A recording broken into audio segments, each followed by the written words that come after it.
If you have experience running errands, scheduling calls and appointments, being CEO of home, in general adulting, which most of us all do, then this might be the perfect virtual assistant role for you.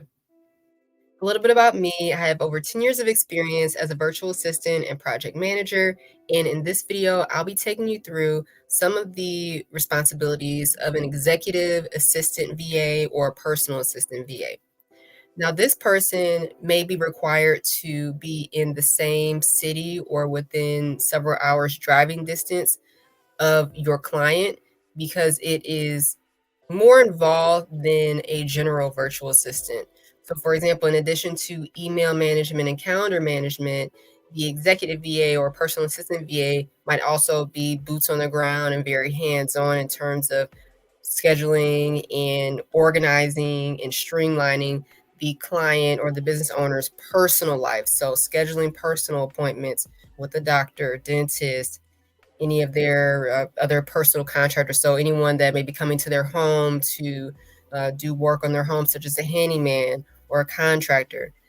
The executive slash personal assistant VA might also be the point person for coordinating travel arrangements. So, actually purchasing the flight, booking the hotel room, using the client's points, making sure that all of their flying preferences are incorporated.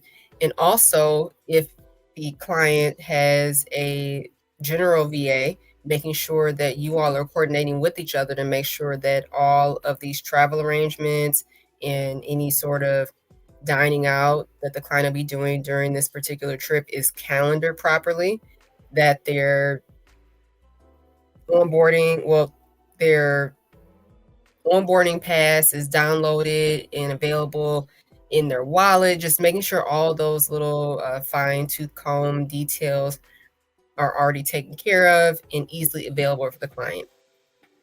This particular person, the executive personal assistant VA, will also handle purchases and running errands, which is why it's so important that the client insists on this particular person being boots on the ground and or close to the client's location. So, picking up dry cleaning, for example, or coordinating the pickup and delivery of dry cleaning and laundry. This person might be ordering catering or lunch and dinner to the client's home. And if the client does not have a general virtual assistant, this executive personal assistant VA would be someone that already has general VA experience.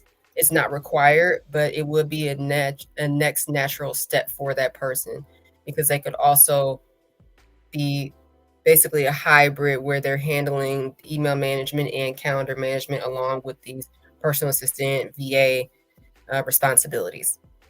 With that said, see my links on how we can work together if you're looking for a virtual assistant yourself, or if you prefer DIY options on how you can supercharge sales in your business, that's also available. Thank you for watching.